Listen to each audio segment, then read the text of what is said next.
जय जगन्नाथ दर्शक बंधु सर्वे भवन्तु सुखिनो समस्ते खुशी रुहंतु आनंद रुहंतु जगतजननी मां शारदांकर शुभ आशीर्वाद समस्त ऊपर रहू।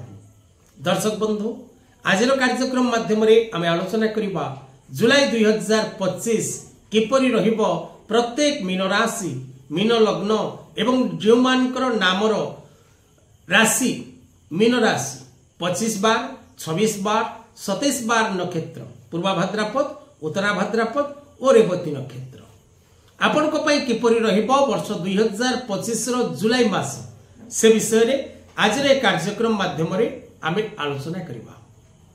मीन राशि राशियाधिपति बृहस्पति आपण को राशि पई बृहस्पति ग्रह चतुर्थ भाव रे गोचर करचोंती।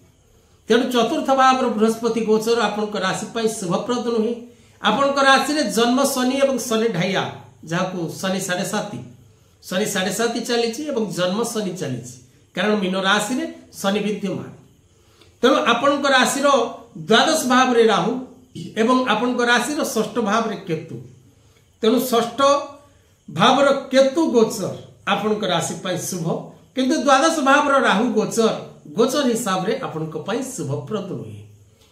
तेणु ए प्रकार रो मुख्य ग्रहंकर अवस्थित आपण को पई प्रायतः शुभप्रद नुहे। तथापि वर्ष 2025 रो जुलाई मास कौन रही आपण को राशि पई मासिक राशि फल मासिक भविष्य फल एवं मासिक भविष्यवाणी आसंतु जानिबा। दर्शक बंधु जदि आपण निजर जन्म जातक विचार करबा को चाहंती बा निज पिलामानकर नुआ जातक प्रस्तुत करबा को चाहंती बा आपण विशेष करी निज घर वास्तु विषय बुझा चाहती बा आपणकर नुआ वास्तु निमंते भागपत्र चाहती बा चकड़ार भाग निर्णय चाहती कहा राशि रे घर कले घरटी शीघ्र परिसमाप्ति होबो आपणकर व्यवसाय क्षेत्र न चलिबार कारण कोन से व्यवसाय क्षेत्र वास्तु आपणकर नर्सिंग होम आपणकर एजुकेशन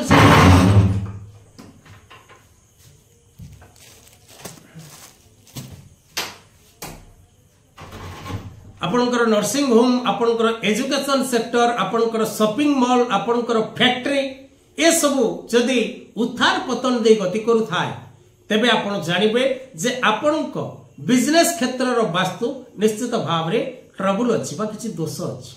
यदि आपण निजर वास्तु विजिट करबा पई चाहंती तेबे तळे दे जिथिबा नंबर रे जोगाजोग करंतु। आसंतु एबे आलोचना करबा वर्ष 2025 रो जुलाई मास प्रत्येक मीन राशि मीन लग्न एवं नाम राशि मीन व्यक्ति विशेष मान को पई किपरि रहिबो। तबे दर्शक बंधु मीन राशि व्यक्ति विशेष मान को पई वर्ष 2025 रो जुलाई मास विशेष करी कर्म क्षेत्र रे प्रगति दबो। आपण को नुआ योजना रे कोनोसी कार्य जदि करिवार अछि बा आपण कोनोसी पूर्व योजना करिसंती एवं से योजना आपणकर साफल्य मंडित हेई पारिनी पूर्व एबे समय रहिछि आपण निश्चित भाव रे निजर व्यापार क्षेत्र रे कर्म क्षेत्र रे सफलता प्राप्ति करिवार योग सृष्टि हबो। कर्म क्षेत्र रे पदोन्नतिर योग रहिछि कर्म परिवर्तन योग रहिछि स्थान परिवर्तन योग रहिछि नूतन कर्म प्राप्तिर योग मध्य रहिछि। तेबे दर्शक बंधु मीन राशि व्यक्ति हताश होबार आवश्यकता नहीं। ए मासटी आपण को अनेकांश रे सफलता प्रदान करिवो। धैर्यर सहित प्रत्येक कार्य करबा को चेष्टा करंतु कारण मनुष्यर मुख्य चाबिकाठी होछि धैर्य। यदि आपण धैर्यर सहित प्रत्येक कार्यर शेष पर्यंत अपेक्षा करंती तेबे आपणकर कार्य निश्चित भाव रे पूर्ण होइथाय। व्यवसाय क्षेत्र रे थिबा प्रत्येक भाई भणी मान को पई समय शुभप्रद रहिबो। व्यवसायी भाई भणी माने नूतन व्यवसाय आरंभ करिवे पुरातन व्यवसाय नूतन व्यवसाय इंक्लूडिंग करबा को चाहतिबा मित्र मान को पई समय शुभकारक रहिबो। व्यवसाय क्षेत्र रो आपण लाभवान हेबे। जो माने share trading export import real estate stock market आदि रे व्यवसाय करूचंती सेमानक भाग्य सेमानक पूर्ण रूपे साथ देबो। अनेक दिन बाकी पड़िथिबा कार्य गुड़िक आपणकर पूर्ण हबो एवं विशेष करी मानसिक शांति पारिवारिक जीवन रे शांति एवं विशेष करी आपण निजर वैवाहिक दाम्पत्य जीवन रे पूर्ण शांति प्राप्त करिवार समय रहिछि।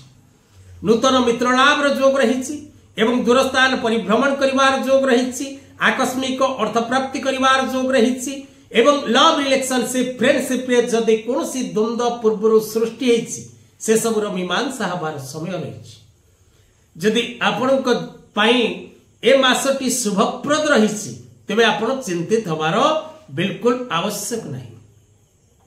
ग्रहमानकर अवस्थित ग्रहमानकर गोचर ग्रहमानकर दृष्टिफल भावफल एवं ग्रहमानकर अवस्थिति को आधार करी ए मास आपण को अनेक क्षेत्र रे सफलता प्रदान करिवो। महिला माने पारिवारिक जीवन में खुशी और आनंद लाभ करिवे। बालक बालिका माने शिक्षा क्षेत्र रे अग्रगति करिवे। प्रत्येक शत्रु माने नतमस्तक हेबे। ऋण सुझिबार गोटिए भल मास ए रहिबो। जदि पूर्व आपण कोनसी लोन रे अछंती कोनसी उधार रे अछंती तेबे ए मासटी आपण को ऋण मुक्ति करिवा पई अनेक साहाय्य एवं सहयोग करिवो।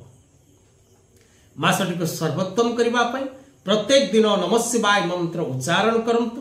ओम ब्रूं बृहस्पते मंत्र पाठ करंतु। पीत पुखराज रत्न धारण करंतु। उग्रतारा जंत्र कवच धारण करंतु एवं गुरु गुरुजन मानकर सेवा करंतु। आज कथा वस्तु को एठी रखिबा। जय जगन्नाथ।